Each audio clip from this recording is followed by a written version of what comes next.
How's everybody doing? You all fired up, ready to make this happen? Well, let me say, I am beyond thrilled to be here today to support the next President and Vice President of the United States, Hillary Clinton and Tim Kaine. But before we get into things, I just want to take a moment to thank your Attorney General and soon-to-be Governor, Roy Cooper, for that wonderful introduction. And I want to recognize a few more people as well. Congresswoman Alma Adams, who is here. Your candidate for Lieutenant Governor, Linda Coleman. And of course, I want to thank all of you for being here, taking the time out of your busy days. I love you too. It's good to be back in North Carolina, and it's a beautiful day with a beautiful room full of people. And I have been so nostalgic campaigning. Can you believe I'm campaigning again? But I'm happy to be out here because this is the last time. And I can't believe that it's almost election day. We're getting there, folks, right? And we're coming to the end of our time, my family's time in the White House. Yeah. As I've said, it's fine. It's fine because we got a good replacement in Hillary Clinton, so we'll be good. But as I've been traveling around campaigning, I've just been sharing how this time is I'm mixed about this time. It's a little bittersweet because we are experiencing a time of great transition. For me and Barack and Malia and Sasha and Bo and Sonny and Grandma, all of us. As we figure out what we're going to do next, I got to get my husband to work. I'm going to need a job, but it'll be a job out of politics. My husband's got to get a job. Somebody's got to hire that man. They're making us move, so we're getting a new house. We have to pack up the old house, and as Barack says, we got to make sure we get our security deposit back, so we're working on that. But as it is a great time of transition for our family, I know it's a great time of transition for the entire country as we decide who our next president is going to be. And times like these can be difficult. We're feeling it, right? There's a lot of anxiety, a lot of uncertainty, and that's natural. We saw that in 2008 when Barack was first elected. I've reminded people that there were folks who had plenty of questions about what kind of president Barack would be. They wondered, would he understand us? Rightly, they wanted to know, would he protect us? But then, of course, there were those who had different questions. Questions that they continue to ask for the past 8 years, whether Barack was born in this country. As I've said, these questions are hurtful, deceitful, and they were designed to deliberately undermine his presidency.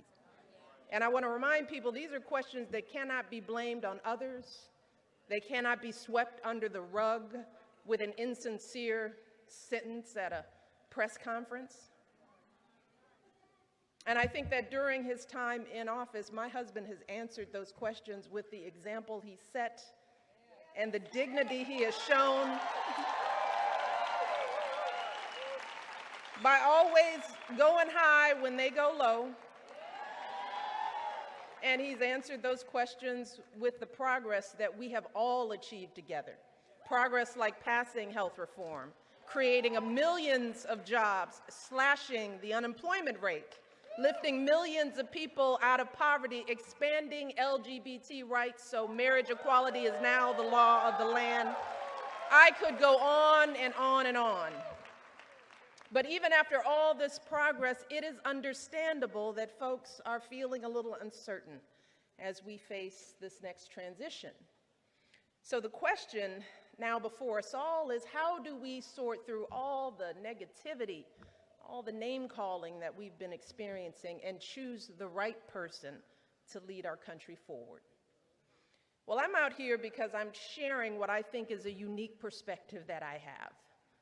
As someone who has seen the presidency up close and personal, I want to share with you what I have learned about this job, watching it every day for the last 7.5 years. First and foremost, this job is very hard. I have said it again and again, it is the highest stakes, most 24/7 job you can possibly imagine. The issues that cross a president's desk are never easy. He doesn't get the easy questions. The solutions to persistent systemic challenges are never black and white.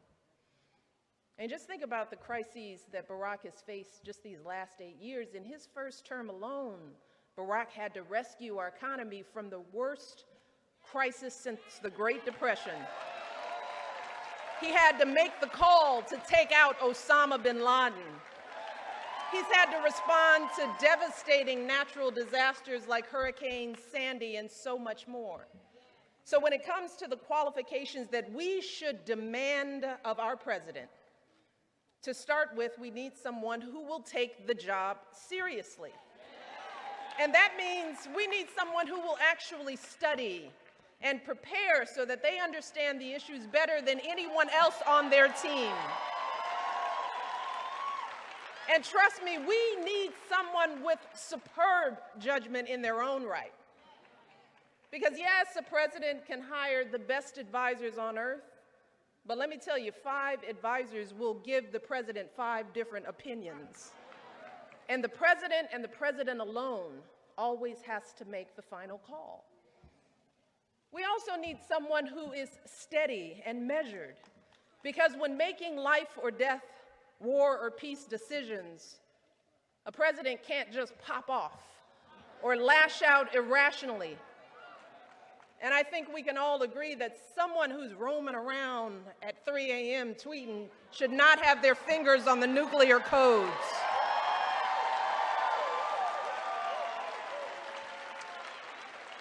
We need someone who's honest and plays by the rules, because not paying taxes for years and years while the rest of us pay our fair share doesn't make you smarter than the rest of us.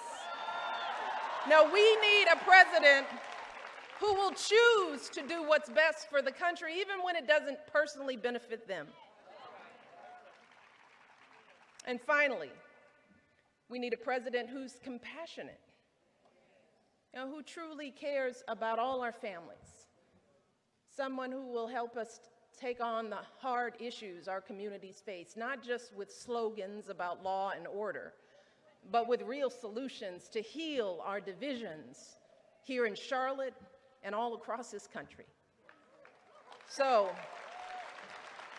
at the end of the day, as I've said again and again, the presidency doesn't change who you are. It reveals who you are. And the same is true of a presidential campaign. U.S. presidential campaigns are very long, nearly 2 years or half of one presidential term, which gives voters a chance to get to know and observe a candidate's behavior over a meaningful period of time.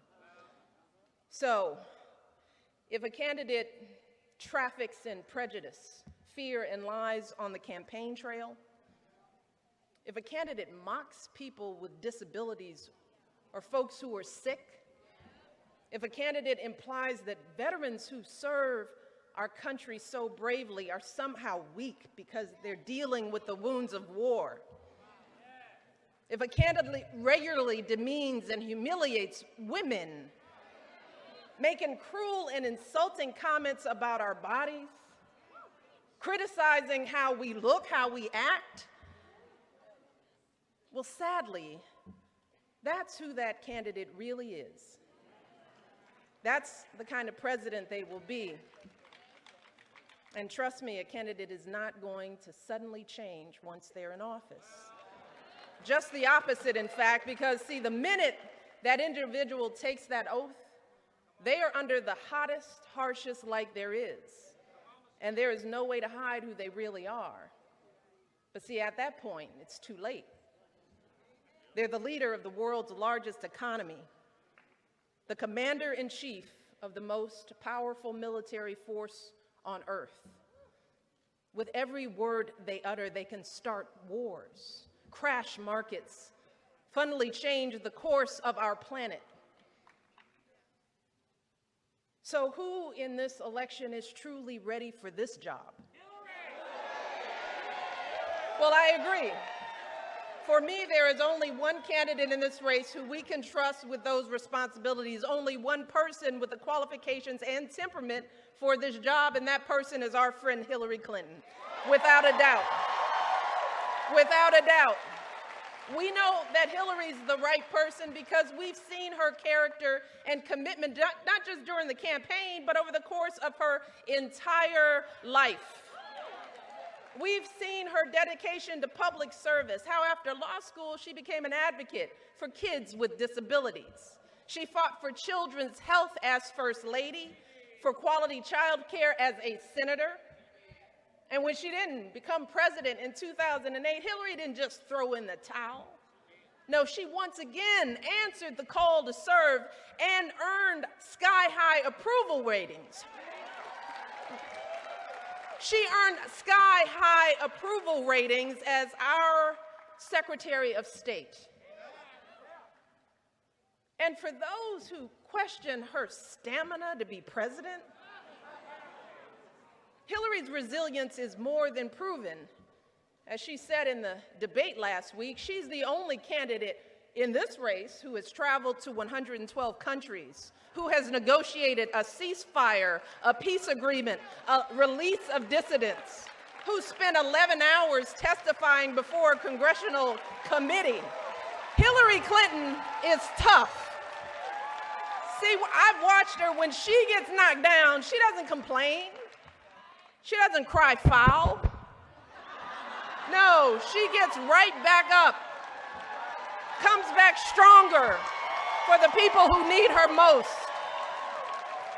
And let's not forget that Hillary is one of the few people on this entire planet, and clearly the only person in this race who has any idea what this job entails. The staggering stakes, the brutal hours, the overwhelming stresses. See, and this is the beauty of it. She knows this, and yet she's still willing to do this job. See, because Hillary was raised to believe that she has an obligation to use her talents to help as many people as possible. And that is why she's running. See, now for me, that's dedication. That's what love of country looks like. So when I hear folks saying that they're just not feeling inspired in this election, I really have to disagree. Because right now, we have an opportunity to elect one of the most qualified people who has ever endeavored to become president. Hillary, I remind people, Hillary has been a lawyer, a law professor, First Lady of Arkansas, First Lady of the United States, a U.S. Senator, Secretary of State. See, Charlotte, that is why I'm inspired by Hillary. That's why I'm here. I'm inspired by her persistence and consistency. I'm inspired by her heart and her guts. I'm inspired by her lifelong record of service. No one in our lifetime has ever had as much experience and exposure to the presidency. Not Barack, not Bill, nobody. And yes, she just happens to be a woman.